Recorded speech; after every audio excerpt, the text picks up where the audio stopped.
हम आ गए अपने क्वेश्चन नंबर 20 पे। तो मैं इस वीडियोस में सारे क्वेश्चंस को आपको डिस्कस करूंगा वन बाय वन, जितने भी बचे हुए हैं आपको होमवर्क अभी करने हैं और ग्रुप में सेंड करने हैं। क्वेश्चन कहता है find the equation of normal. Normal चाहिए उससे, इक्वेशन ऑफ नॉर्मल। नॉर्मल की इक्वेशन क्या होती है? y1 equal to m x minus x1। तो हमें चाहिए अब जो स्लोप चाहिए x और y1 चाहिए। एक इक्वेशन दे दी है कर्व की और which is parallel to the line, और उसे कह दिया कि ये एक दूसरी लाइन के साथ पैरेलल कर रही है। ओके जी, तो क्वेश्चन हमें क्लियर हो गया है। अब हम अपने कोशिश करते हैं कि यहाँ से y1 निकालें, x1 निकालें जो ये गिवन कंडीशन है, और m निकालें, और सभी को उठा के क्वेश्चन की नॉर्मल में रख दें। तो देख लेते हैं कैसे निकालना है। तो क्लास, जैसा कि आप देख पा रहे हैं कि ये एक वो लाइन थी जो पैरेलल थी, ये वो कर्व है जो दे रखी है, और ये नॉर्मल है जिसकी इक्वेशन हमें चाहिए। तो हमें पता है दो पैरेलल लाइंस के जो स्लोप्स है वो सेम होते हैं, ठीक है। इसका मतलब नॉर्मल का स्लोप इस वाली लाइन के इक्वल होगा। अब नॉर्मल का स्लोप कैसे? इस लाइन की इक्वेशन मुझे ये दे रखी है, इसे बस मुझे वाई वाले में कन्वर्ट करना है। जैसे मैंने यहाँ पर कर रखा है, वाई को एक तरफ ले लिया, -1/14 एक्स -4/x। तो इसमें से मुझे क्लियर हो गया कि ये -1/40 मेरा dy/dx है नॉर्मल का, ठीक है। तो मैंने कहा स्लोप ऑफ नॉर्मल हो गया, ठीक है। इसके बाद मैंने क्या किया, क्रॉस प्रोडक्ट निकाल लिया। क्रॉस प्रोडक्ट से मैंने टेंजेंट का भी स्लोप निकाल दिया। ओके, फिर मुझे क्या था, मैंने जो इक्वेशन दे रखी है, जो ये वाली इक्वेशन दे रखी है बच्चों, ये वाली जो इक्वेशन है ऊपर वाली y=x³ वगैरह, यहाँ से इसे डिफ्रेंशिएट किया। और इसे डिफ्रेंशिएट क्यों किया मैं बता देता हूँ, क्योंकि मुझे x और y चाहिए, x और y चाहिए। तो वो मुझे ये वाली कर्व दे सकती थी। क्यों?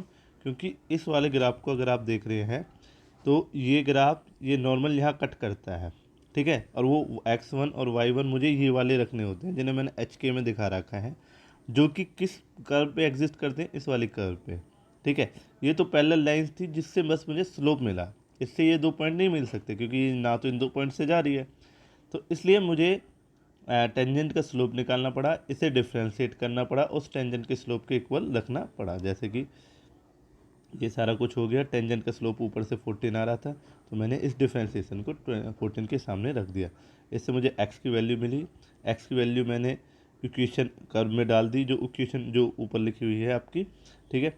उसमें से मुझे y मिल गए। तो अब मेरे पास सारा कुछ आ गया है, मेरे पास x y और मेरे पास स्लोप आ चुका है। तो अब कुछ नहीं करना, तो अब तो सारा कुछ पक गया है। 18 आया था, ये 2 आया था, मैंने डाल दिया। ये मुझे पता था -14, तो मेरे पास इक्वेशन आ चुकी है।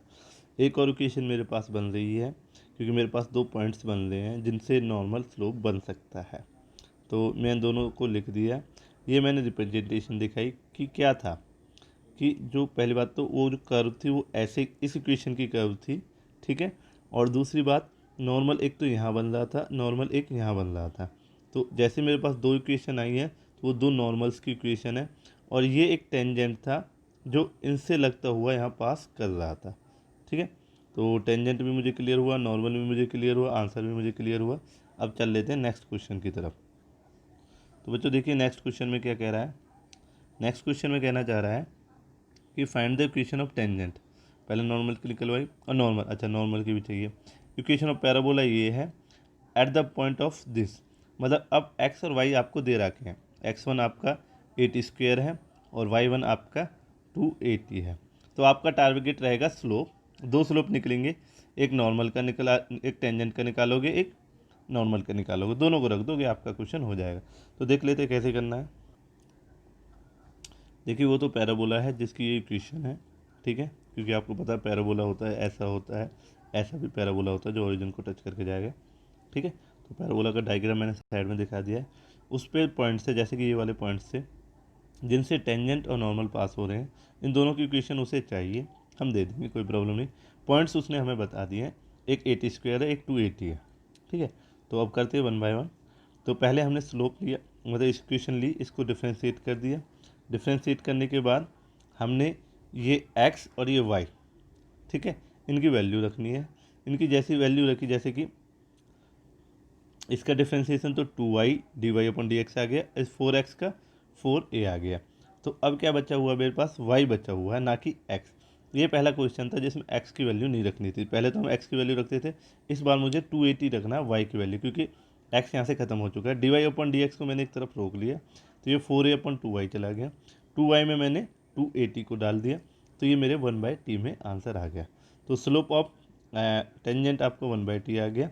फिर मैं स्लोप ऑफ नॉर्मल मुझे पता है -1/mt कर दिया, तो यहाँ से स्लोप ऑफ नॉर्मल भी मिल गया।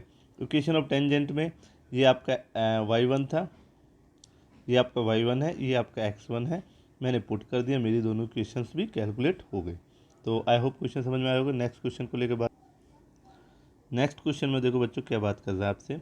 कह रहा है कि ये 23rd क्वेश्चन है। कहता है कि प्रूव करो कर्व को, ठीक है, जैसे कि ये कर्व की इक्वेशन है और ये भी दूसरे कर्व की इक्वेशन, दो कर्व है, जैसे कि कर्व ऐसे हो गया, दूसरा कर्व मान लो ऐसे हो गया, लेट्स सपोज, और जो कि राइट एंगल है, मतलब ये दोनों आपस में यहाँ 90 डिग्री का बना रहे हैं एंगल। तो मेरा कहने का मतलब क्वेश्चन प्रूव करो ये कर्व और ये कर्व दोनों राइट एंगल है, और जो 8k² है वो 1 के इक्वल है। 1k कहाँ है, ये रहा सर बच्चों, तो उसे हम प्रूव कर लेंगे, डोंट वरी। बट हमें समझना है ग्राफ क्या कह रहा है। ग्राफ ये कहता है एक कर्व ये हो गया, दूसरा कर्व इसे ऐसे काटेगा कि यहाँ कितना एंगल बनेगा 90 डिग्री। तो ये टेंजेंट और ये टेंजेंट, मतलब इस कर्व का टेंजेंट और इस कर्व का टेंजेंट आपस में एक दूसरे के लिए नॉर्मल भी बनता है। ये हमें समझ में आया। तो देख लेते हैं अब क्वेश्चन कैसे करना है। तो बच्चों देखो डायग्राम मैंने बनाया हुआ आपके लिए, एक्स वाई मेरे वो कर्व हो गए। तो मैंने कहा कि ये भी एक इक्वेशन है, ये भी एक कर्व है, तो यहाँ एक टेंजेंट है और यहाँ भी एक टेंजेंट है। एक को मैंने T1 कहा, एक को मैंने T2 कहा। ओके ठीक है। अब क्या है कि मुझे आपको पता है कि टेंजेंट्स का क्रॉस प्रोडक्ट -1 होता है, तो मतलब T1 T2 के भी आपस में इक्वल होंगे -1 के, क्योंकि एक दूसरे के लिए नॉर्मल की प्रॉपर्टी बना रहे। ओके, फिर मैंने क्या किया, मैंने देखा यहाँ y² है, यहाँ xy है। तो मैंने क्या किया, यहाँ x को यहाँ डाल दिया, तो x को यहाँ रखा तो कितना रखूँगा y² y से मल्टीप्लाई कर कितना हो जाएगा y³, और वो किसके इक्वल हो जाएगा k के। समझ पाए आप लोग, दोबारा से समझाऊँ। मैंने क्या किया, इस x को यहाँ डाल दिया, और ये x कितना था y² y से मल्टीप्लाई हुआ तो किसके इक्वल आया k के। तो अब मेरा जो y है, अब मैं सिंगल y निकालने की कोशिश कर रहा हूँ। जैसे सिंगल x मुझ पे y² में है, मैं चाहता हूँ x और y दोनों k की टर्म में निकल जाए, ताकि सॉल्यूशन करना इजी हो जाए, क्योंकि आपको 8k² = 1 प्रूव करना है। तो मेरी टारगेट वही है कि x को भी k में निकाल लूँ और y को भी k में निकाल दूँ, इसलिए मैंने यहाँ x को रिप्लेस कर दिया, मेरे पास y आ गया k की टर्म में। ठीक है, फिर मैंने क्या करना है, अब जब मेरे पास आपका y आ गया है, तो y को उठा के यहाँ डाल दूँ, तो x कितना हो जाएगा k की पावर 1/2 का स्क्वायर। तो अब देखिए k भी मेरे x भी मेरे पास k की टर्म में आ चुका है। अब क्या करना है, मुझे डिफ्रेंशिएट करना है कर्व्स को 1 बाय 1। तो मैंने MT1 वाली इक्वेशन को, कर्व को डिफ्रेंशिएट किया। कितनी है MT1 वाली इक्वेशन, तो आप देख सकते हैं वो है आपकी x = y²। मैंने इसे डिफ्रेंशिएट किया और मेरे पास अब x और y दोनों तैयार हैं k की टर्म में। इसका मुझे बेनिफिट उठाना है, तो मैंने कुछ नहीं किया, डिफ्रेंशिएट किया x = y² को, तो x का तो 1 आ गया, y² का 2y dy आ गया। फिर मैंने क्या किया, इस dy को सिंगल निकाल दिया और 1 को 2 से 2y से डिवाइड कर दिया। अब मेरे पास x के दोनों टर्म थी, x भी और y भी, तो x का तो रिक्वायरमेंट है नहीं डालने का, किसको डाल सकते हो, बस y को, क्योंकि x है ही नहीं वहाँ पर। तो मैंने y की वैल्यू पुट कर दी। y की वैल्यू पुट करने के बाद मेरे पास dy/dx ये आ गया। अब दूसरा वाला कितना होगा, तो वो भी फिर मैंने क्या किया, x, ये जो एक्स वाई = k लिखा हुआ है, इसे डिफ्रेंशिएट किया। इसे डिफ्रेंशिएट करने के बाद मुझे क्या मिला कि इसमें एक्स वाई में क्या लगेगा, क्रॉस प्रोडक्ट मैंने लगाया। पहले एक्स को डिफ्रेंशिएट किया तो एक्स का तो मैंने 1 लिख दिया, वाई को एजिटिव लिख दिया, प्लस जब एक्स को वाई पे डिफ्रेंशिएट करने गया तो एक्स को एजिटिव लिखा और वाई का कितना हो गया dy/dx, और के का कितना हो जाएगा बच्चों, के का कितना हो जाएगा 0, जो मैंने 0 लिख दिया। तो ये इतना आपको क्लियर हुआ। तो यहाँ dy/dx कितना आ गया, -k का 1/3 = k 2/3। अब देखिए मुझे पता है कि मेरे पास दो स्लोप आ चुके हैं, एक स्लोप ये है, एक ऊपर वाला स्लोप है। तो अब मुझे पता है इन दोनों स्लोप्स का क्रॉस प्रोडक्ट कितने के इक्वल होगा बच्चों, MT2 T1 = -1, और इसका मैं बेनिफिट उठा लेता हूँ, देख लेते हैं। तो मैंने इस चीज़ का बेनिफिट उठाया, मुझे पता था दोनों आपस में मल्टीप्लाई कर दें, तो मैंने दोनों स्लोप्स को लिया, -1 के इक्वल रखा, इसका माइनस ने इसका माइनस उड़ा दिया, ये कैलकुलेशन बच गई। फिर मैंने क्या किया, इसे ऊपर लेके गया, तो फिर उसके बाद मैंने दोनों साइड क्यूब कर दिया, इधर भी और इधर भी, तो मेरा क्यूब से क्यूब कट गया के का, ये 2 था, ये कितने में कन्वर्ट हो गया 8 में, और ये 1 में रहा। तो अब मेरा आंसर आ गया जैसा मुझे चाहिए था। आई होप आपको ये क्वेश्चन समझ में आया होगा। 23rd। अब चलते हैं 24th की तरफ। देखिए क्वेश्चन नंबर 14 क्या कह रहा है।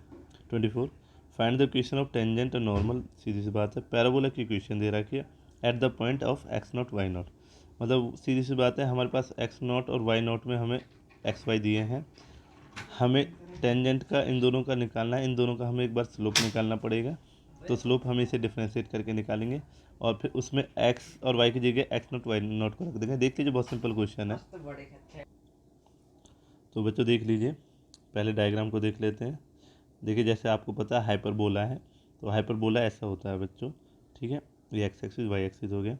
अब क्या कह रहा है कि हमें हाइपरबोला पे एक पॉइंट मानना है जिसमें x0 y0 होंगे और वो पॉजिटिव है। जैसे कि यहाँ पर भी x0 और y0 है, बट यहाँ y तो पॉजिटिव होगा और x0 नेगेटिव होगा। तो मेरे को ये क्लियर हो गया कि मुझे कौन सी साइड को मानना है। तो ये आपको भी क्लियर हो गया होगा बच्चों। तो मैंने उस साइड ही माने हुए हैं दोनों को, ठीक है। अब चाहता है वो इस टेंजेंट को मैं निकालूं, इस नॉर्मल को मैं निकालूं, इन दोनों की इक्वेशन आप मुझे बता दीजिए। तो बहुत सिंपल क्वेश्चन है, देख लेते हैं कैसे करना है। पहले तो आपको इसे लेना है, फिर इसे डिफ्रेंशिएट कर देना है, इसे dy/dx निकाल लेना है, ठीक है। और जब डिफ्रेंशिएट हो जाए तो x और y को चेंज कर देना है x0 और y0 से, क्योंकि उसने बताया हमें जो x है वो x0 है और y जो y0 है। तो मैंने यहाँ पर डाल दिया, डालने के बाद मेरे पास ये फॉर्मूला आ गया x0 y0 में, जैसा आपको दिखाई दे रहा है, ठीक है। अब चलते हैं आगे की तरफ। तो स्लोप ऑफ नॉर्मल कितना होगा, ये स्लोप ऑफ नॉर्मल ही हम सॉरी ये स्लोप ऑफ टेंजेंट था, ये थोड़ा सा क्रॉस प्रोडक्ट हो गया है, तो जस्ट अपोजिट हो जाएगा, जैसे हमें पता है -1 के साथ क्रॉस प्रोडक्ट। तो हमने इसको निकाल दिया। फिर इसकी इक्वेशन में हमने क्या किया, x y1 होता था, y0 डाला क्योंकि उसने बताया मुझे, फिर स्लोप डाला मैंने, उसके बाद मैंने क्या डाल दिया x0। तो इस प्रकार मेरे पास टेंजेंट की इक्वेशन आ गई। अब टेंजेंट की इक्वेशन आ गई है तो कोई बड़ी बात नहीं है, आप स्लोप की इक्वेशन बना सकते हैं। ये क्वेश्चन दूसरे वाला है। तो यहाँ तक आपका क्वेश्चन हो गया है। नेक्स्ट क्वेश्चन देख। तो आगे का पार्ट ये था कि हमने उससे पुट करने के बाद हमारे पास ये इक्वेशन आ गई। हमने देखा a² b² से हम डिवाइड कर सकते हैं, क्योंकि आंसर मैंने देखा कि कुछ और था, तो मैंने देखा तो उसके अकॉर्डिंग मैंने डिवाइड कर दिया। उसके कारण मेरे पास एक वैल्यू ये बनी। जैसा कि आपको पता है हाइपरबोला की जो इक्वेशन होती है x0 y0 a² b² का आंसर कितना होता है 1। तो उस प्रॉपर्टी को लेते हुए मैंने इस पूरे को क्या कर दिया 1। अब मेरे पास जो इक्वेशन बची है वो बची है ये वाली, जैसा कि उस आंसर में दी गई है। तो इसके आंसर को मैंने फिट कर दिया। तो अब देखते हैं आगे। तो 25th क्वेश्चन पे देखते हैं, find the equation of the tangent of the curve. ये कर्व की इक्वेशन है जो पैरेलल है किसी लाइन के साथ। तो कोई बड़ी बात नहीं है, ऐसे क्वेश्चन बहुत किए हमने, एक बार और देख लेते हैं। तो देख लीजिए, ये मेरा कर्व है, इस पर एक टेंजेंट है ये, और इस टेंजेंट के पैरेलल एक इक्वेशन है जिसकी इक्वेशन ये दे रखी है। तो कोई बड़ी बात नहीं है हमारे लिए। तो y को हमने एक सेपरेट फॉर्म में लिख दिया, फिर y के साथ जो पहले इक्वेशन है उसे लिख दिया। अब ये पहले इक्वेशन आपको स्लोप दे सकती है, जैसा आप लोगों को अब तक क्लियर हो चुका है, और हमने इसे डिफ्रेंशिएट करके एक स्लोप निकाल लिया, ठीक है। ऊपर वाले का स्लोप मैंने डायरेक्ट लिख दिया है, इससे जो स्लोप मिला 3 वो बाय मिस्टेक लिख गया हूँ, अदरवाइज़ आप सॉल्व करके दिखाएंगे कंपेयर करके, तो ठीक है। ये यहाँ लिख दिया। तो इससे मुझे dy/dx का जो वैल्यू है 3/4 आ गया, जो कितना आ गया 2। तो अब यहाँ पर मुझे स्लोप जो टेंजेंट का वो 2 मिल चुका है। अब मैंने देखा कि अगर आपको 2 मिल चुका है तो y का वैल्यू जो है वो एग्जिस्ट करता है यहाँ। तो बच्चों कि जैसे dy को 3 रखा, तो यहाँ से ये मतलब 3y = 2 वो आ गया, ठीक है, आ गया। तो फिर मैंने स्लोप के इक्वल रखने के बाद अच्छा, ठीक है, तो इसको इक्वल रख दिया। तो यहाँ से मुझे एक कंडीशन मिल गई जिसमें y मेरा आ गया ये। y को मैं स्लोप में डाल दूंगा तो मेरे पास x भी आ जाएगा, जैसे कि मैंने नीचे x को सॉल्व किया हुआ है, ठीक है। अब जब मेरे पास x और y आ चुके हैं तो स्लोप की इक्वेशन आपको पता ही है नॉर्मल के साथ, ये मैंने लगा दी और मेरा आंसर आ गया। तो ये क्वेश्चन आपका हो जाएगा। तो अब क्वेश्चन नंबर 27 और 26 को देख लेते हैं। उनमें से करेक्ट ऑप्शन बताना। कह रहा है कि slope of the normal to the curve this at x equal to 0, मतलब एक्स दे रखा है, वाई हम निकाल देंगे, कोई बड़ी बात नहीं है, ठीक है। दूसरे में क्या कह रहा है, the line is tangent to the curve, मतलब ये टेंजेंट की इक्वेशन है जो इस कर्व पे है, और मुझे बस एक्स और वाई बताने हैं, ठीक है। और यहाँ पर आपको स्लोप बताना है नॉर्मल का। तो ठीक है, देख लेते हैं, कोई बड़ी बात नहीं है दोनों क्वेश्चनों को। तो पहले में हमें नॉर्मल ऑफ स्लोप चाहिए था, तो मैंने इस इक्वेशन को लिया, इसे डिफ्रेंशिएट करना है, और ये स्लोप ऑफ नॉर्मल टेंजेंट निकल जाएगा, इसे 1 माइनस कर दूंगा तो मुझे मिल जाएगा। तो मैंने इसे डायरेक्ट यहाँ पर डिफ्रेंशिएट करके लिख दिया बच्चों, और एक्स की वैल्यू कितनी रख दी, 0। जब एक्स की वैल्यू इसमें 0 रखूँगा तो मेरे पास आंसर आ गया 1/3। तो जो करेक्ट ऑप्शन है वो -1/3 है। अब ऐसे ही देख लेते हैं क्वेश्चन नंबर 27 को। तो 27 में ये इक्वेशन दे रखी थी स्लोप की, उसकी टेंजेंट की। तो टेंजेंट की इक्वेशन से स्ट्रेट लाइन में कन्वर्ट किया, y equal to 1 x plus 1, जो कि स्लो स्ट्रेट लाइन की equation m x plus c से कंपेयर कर सकता हूँ मैं। तो m का वैल्यू कितना ले सकता हूँ बच्चों, 1। तो मैंने 1 m का वैल्यू लिया। फिर मैंने जो गिवन कर्व था उसे डिफ्रेंशिएट किया, उससे dy/dx निकाला, इस dy/dx को 1 के इक्वल रख दिया, जिससे मुझे y का वैल्यू मिल गया। अब जब y का वैल्यू मिल गया तो इसमें डाल दूंगा तो मुझे x का वैल्यू भी मिल जाएगा। तो ऐसे आपका ये क्वेश्चन नंबर हो गया है। अब जो बच्चों आपका होमवर्क कंप्लीट हो चुका है, इस होमवर्क को आप व्हाट्सएप ग्रुप में सेंड कीजिए। 27 क्वेश्चन को आप समझ गए होंगे। फ़ोटो मैं इनके सेंड करूँगा नहीं, तो ताकि आप वीडियो से देख देख के अपना क्वेश्चन कर सकें। तो आज के लिए थैंक यू। कल हम स्टार्ट करेंगे 6.4 को, थोड़ा बेसिक पढ़ेंगे, फिर 6.5 पे चले जाएंगे। ओके बच्चों।